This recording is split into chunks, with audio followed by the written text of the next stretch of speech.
ceux qui vaquent à leurs occupations, que ce soit en train, en voiture, en métro et ailleurs, et qui se font attaquer, qui se font dépouiller, qui se font tabasser, qui se font poignarder. C'est quoi ça ? Qu'est-ce que ça veut dire ? Eh bien, on est en plein dedans aujourd'hui. Juste un mot. Depuis 48 heures, hier soir, un homme a été attaqué à coups de couteau dans la rue à Livry-Gargan.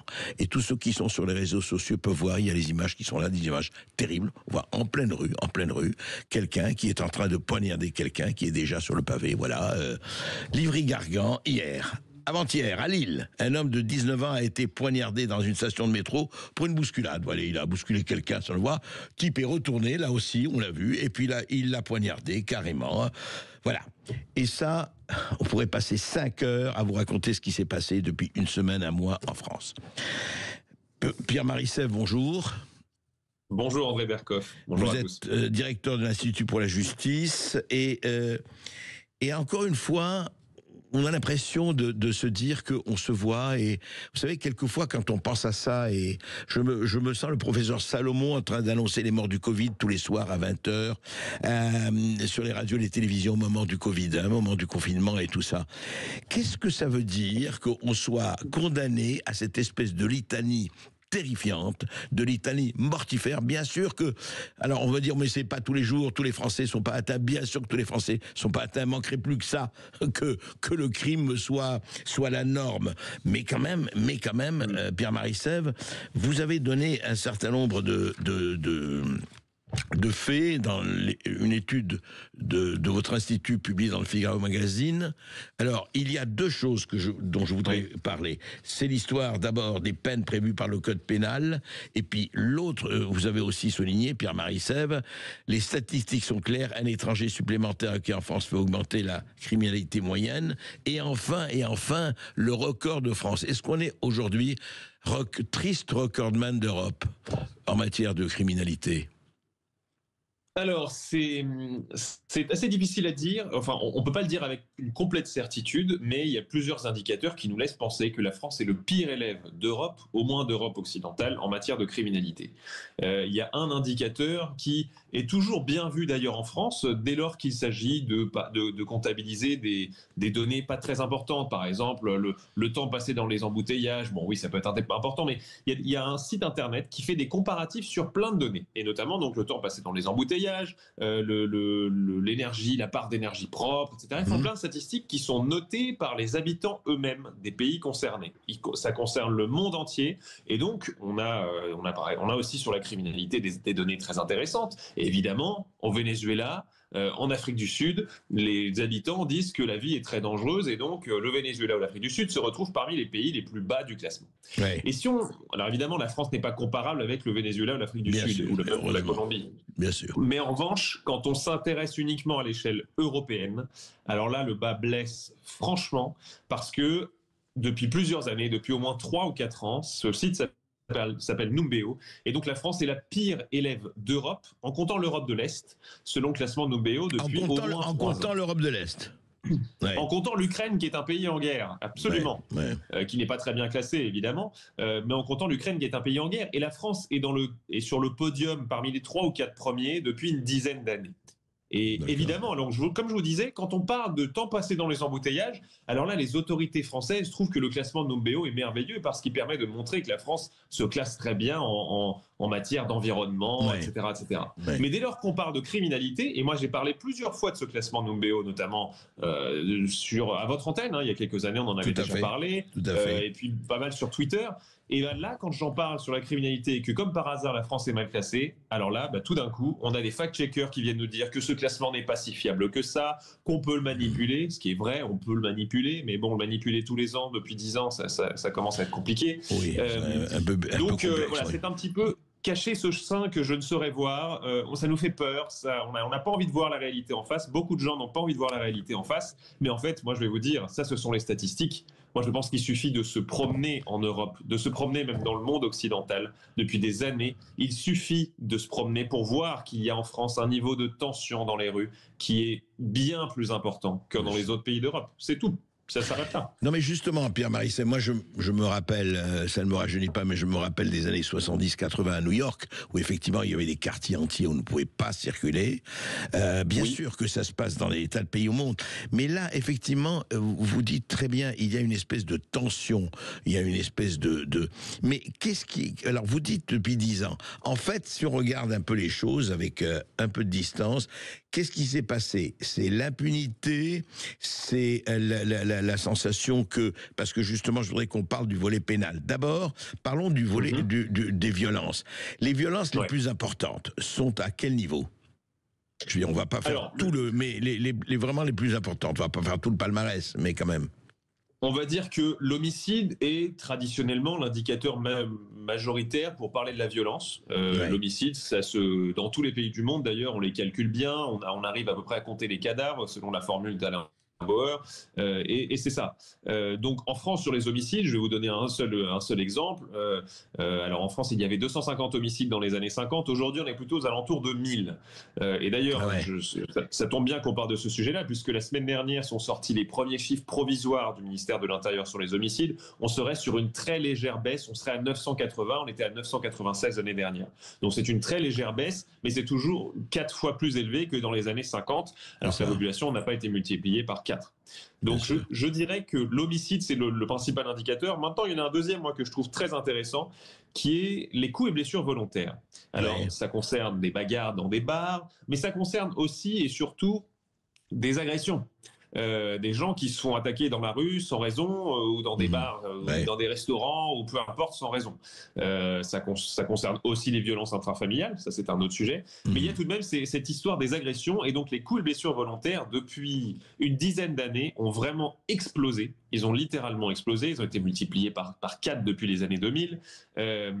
Et encore cette année, ça fait partie, alors qu'on a plutôt un tassement là sur les statistiques de l'année 2024, les statistiques augmentent moins vite que les années précédentes, mais les coups et blessures volontaires, elles continuent à augmenter. On a pris 1% à nouveau, mais c'est comme ça, c'est le cas depuis 20 ans. Je vous dis, tous les ans, on a une augmentation des coups et blessures volontaires et donc des agressions. Et pour moi, c'est l'indicateur. Quand on parlait de tension dans les rues, en fait, c'est l'indicateur. Quand vous savez que si vous faites une remarque, si vous bousculez quelqu'un dans le métro, il va soit vous mettre un coup de poing dans la figure, ou bien pire, et c'est ce qu'on a vu là à Lille ou à Lyon, un coup de couteau dans la nuque, ça ne peut que créer des tensions, puisqu'évidemment, ensuite, on n'a pas envie de faire une remarque à quelqu'un qu'on croise dans la rue, fût-elle positive. On n'a pas envie de discuter avec les autres parce qu'on se dit potentiellement autrui et dangereux. Absolument, et ça va jusqu'au regard. On n'a même pas envie de le regarder en face parce qu'on se dit, si l'on regarde en face, il risque d'avoir quelque chose et un clash, quoi.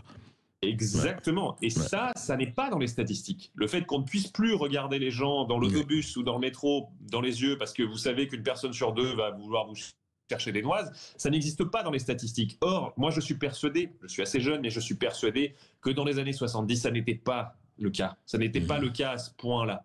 Et même moi, qui ai vécu, pour tout vous dire, j'ai grandi au Québec, personnellement, quand j'étais enfant, adolescent. C'est incomparable la situation au Québec et la France. Au Québec, il n'y a aucunement ce genre de tension. On peut regarder quelqu'un dans la rue sans raison particulière, sans se prendre un coup de couteau. Ça n'arrive jamais. Et il n'y a pas cette tension qui existe en France, malheureusement.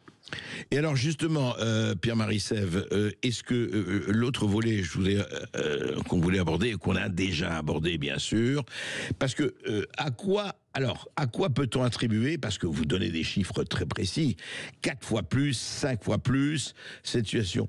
Quels sont les facteurs à quels on pourrait attribuer cette espèce de quadruplement de façon exponentielle des faits de violence ou d'insécurité? Puisque vous dites 10 ans. J'en vois principalement 2. Je dirais qu'il y a 2 facteurs principaux. C'est premièrement l'immigration. Je suis désolé d'en revenir à ce sujet-là, mais c'est le plus grand bouleversement. Vous dites que c'est vraiment le premier facteur. En termes d'importance, je ne sais pas si c'est le premier. Quoique, si, potentiellement, oui, oui. Je pense que l'immigration, dans les proportions que nous connaissons depuis les années 80, c'est-à-dire très importante et issue de gens de cultures très différentes, évidemment, accueillir des travailleurs italiens du Nord, c'est pas la même chose qu'accueillir des gens qui viennent du fin fond du Moyen-Orient, qui ont beaucoup de difficultés à s'adapter culturellement, etc. Donc l'ampleur et l'éloignement et donc la difficulté d'intégrer des populations, et depuis longtemps, ça fait depuis les années 70 ou 80, je pense que c'est un bouleversement qui, sans jeter la pierre individuellement à qui que ce soit, à des immigrés, quels qu'ils soient, puisqu'ils sont évidemment, les délinquants sont minoritaires aussi parmi les immigrés. En revanche, oui, c'est un bouleversement qui... Un vrai bouleversement. Je voudrais simplement dire, Pierre-Marie Sèvres, c'est très important de souligner que énormément de gens de l'immigration, y compris l'immigration africaine, etc., sont violemment, je dis violemment au sens contre cette insécurité et contre cette société dans laquelle ils sont eux-mêmes victimes. Parce qu'il ne faut pas oublier ça. Hein. C'est à ne pas classer, effectivement, je sais que vous ne le faites pas, ne pas chosifier une population entière. C'est surtout et on le voit très bien aux États-Unis, où Trump, qui avait été qualifié de raciste et de xénophobe par un certain nombre de ses adversaires, 40% des Latinos, 30% des Afro-Américains ont voté pour lui. Parce qu'ils ne supportent pas, et c'est vrai pour la France, moi on parle tous à des gens de différents, ils n'en peuvent plus de cela, enfin beaucoup n'en peuvent plus de cela. Donc il y a alors cette histoire d'immigration. Et vous dites qu'il y a un autre facteur très important. Alors l'autre facteur, c'est pour moi l'impunité judiciaire, qui est en partie liée au premier parce que c'est difficile pour un juge de juger de la même manière, puisque quelqu'un qui est un homme par exemple qui commet un vol en Afghanistan, un Afghan qui commet un vol en France, évidemment que s'il prend un rappel à la loi en France, il va avoir l'impression qu'il n'a pas été puni. Donc c'est lié en partie au premier, mais pas que. Il se trouve que la justice française depuis 40 ans, on va dire depuis les années 70 ou les années 80, à partir des années Badinter, c'était vraiment l'acmé de tout ça, adhère à une idéologie, à une philosophie pénale qui est de toujours donner une deuxième chance aux délinquants, une troisième, une quatrième, etc. etc. Parce que ne compte que le délinquant. La victime est complètement évacuée, le mal qu'a pu recevoir, ou le dommage qu'a pu recevoir la victime, et devient secondaire par rapport à la réinsertion idéaliste, parce que c'est extrêmement idéaliste et angélique, des délinquants et des criminels. Et donc, la justice ne punit pas, et lorsqu'elle punit, elle fait tout. Et bon, on peut aussi rajouter par une question de moyens, on manque de places de prison, mais la justice fait tout pour libérer en avance des criminels ou des délinquants qui ont été condamnés pour des faits parfois extrêmement graves. Et ça dépasse même le milieu judiciaire. C'est idéologique aussi, il y a un côté idéologique, Pierre-Marie Sèvres. C'est complètement idéologique. Ils adhèrent à une morale. Vous savez, il y a une philosophie pénale juridique très originale qui est un petit peu la base de ça, qui s'appelle la défense sociale nouvelle, qui a été créée en France sur des bases italiennes, mais qui a été créée en France. C'était un professeur de droit dans les années 50 qui s'appelait Marc Ancel, qui a écrit un livre qui s'appelle De la défense sociale nouvelle, et qui préconisait ça, qui disait nous ne recherchons plus le châtiment, et l'unique but de la prison et de la punition et la réinsertion du criminel et du délinquant. Et il croit, on fourmille de croire, et je pense qu'il le croit sincèrement d'ailleurs, que tout le monde peut être sauvé, qu'un homme qui a violé, tué 1, 2, 3, 4, 5 femmes, par exemple Guy Georges, voilà, quelqu'un qui a violé et tué une dizaine de femmes, Guy Georges, je suis persuadé il y a des très fortes chances que Guy Georges sorte de prison avant la fin de sa peine, qui sera évidemment en fin de vie. Mais cette idée est insupportable pour les juges et pour beaucoup de membres du corps judiciaire et du milieu judiciaire. Moi, j'étais étudiant en droit, je l'ai vu. C'est l'idée insupportable de dire qu'on est condamné, qu'on est irrattrapable. Et au final, ça crée des drames encore pires, puisque ça crée de la récidive. C'est drôle. Est-ce que tous ces braves gens, sincères ou pas sincères, mais disons, croyant leur sincérité, ne se disent pas qu'on a, et c'est très bien, moi je suis aboli la peine de mort, mais que ces gens-là dont on parle, qu'ils estiment la réinsertion, pratiquent la peine de mort tous les jours? Puisque que messieurs les assassins commencent, hein, puisqu'on est contre la peine de mort, eh bien que messieurs les assassins commencent. Mais ça n'existe pas. Non, ça ne fait pas partie du périmètre. Juste un mot, Pierre-Marie Sèvres, en fait, quand vous regardez le Salvador de Nayib Bukele et quand vous regardez un peu partout aux États-Unis ou en Russie, ou je dirais même en Afghanistan, vous avez parlé d'Afghanistan, ou dans d'autres pays où on coupe la main des voleurs ou le pied des voleurs, vous dites quoi? Qu'on est dans les 10 poids, 10 mesures? Écoutez, je pense que la justice est un phénomène extrêmement culturel. En fait, on ne se rend pas compte que la punition qui est donnée par le juge, vous savez, pour un petit Breton qui a fait un excès de vitesse à 18 ans, un rappel à la loi, ça peut être extrêmement dissuasif. Et ça peut créer une très forte impression et ça peut très bien arrêter son parcours délinquant, on va dire, pas encore criminel. Évidemment, au Salvador, c'est un petit peu l'inverse, puisqu'ils étaient dans une situation, tout de même, il faut le dire, qui était complètement hors de contrôle. Ils avaient le plus haut taux d'homicide, et de loin, ils avaient le double du second, le plus haut taux d'homicide du monde. Et donc, en fait, il était indispensable d'avoir recours à des méthodes très fortes. Et en fait, on adapte sa législation, mais même à plein de points de vue. Tout à fait. L'exemple tout à l'heure avec Oui, exactement. Et aux gens qu'on a en face de nous. Je donnais un exemple à une de mes collègues tout à l'heure sur le droit de tirer pour les policiers. Vous savez qu'en France, pour tirer, il faut normalement être en légitime défense quand on est policier. Mais évidemment que c'est adapté, c'est, je pense, plus très adapté au cadre français. Mais aux États-Unis, ça n'est pas le cas. Et aux États-Unis, ils peuvent sortir leur arme plus facilement mais le second amendement, déjà, permis de port d'armes. En plus. En plus, mais en fait, c'est une législation qui est adaptée à la criminalité américaine. Je comprends.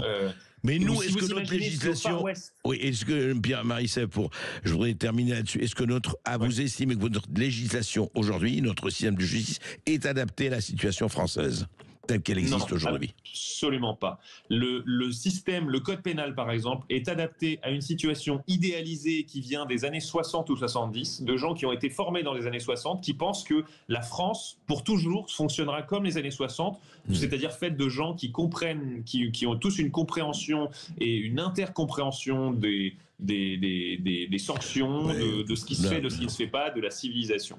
Et donc non, ça n'est absolument pas adapté. Je vous donne un seul exemple. Il n'y a plus de peine plancher depuis les années 90. C'est le genre de choses qu'il faut absolument remettre. Les juges doivent être limités à la baisse. C'est-à-dire qu'ils ne doivent pas pouvoir descendre en dessous d'un certain seuil quand ils prononcent des peines. Ça me semble être indispensable. Vaste programme, on en reparlera avec vous. Hélas, parce que, non pas hélas d'en parler avec vous, ça fait toujours plaisir, mais parce que la situation n'a pas l'air de s'améliorer, c'est le moins que l'on puisse dire.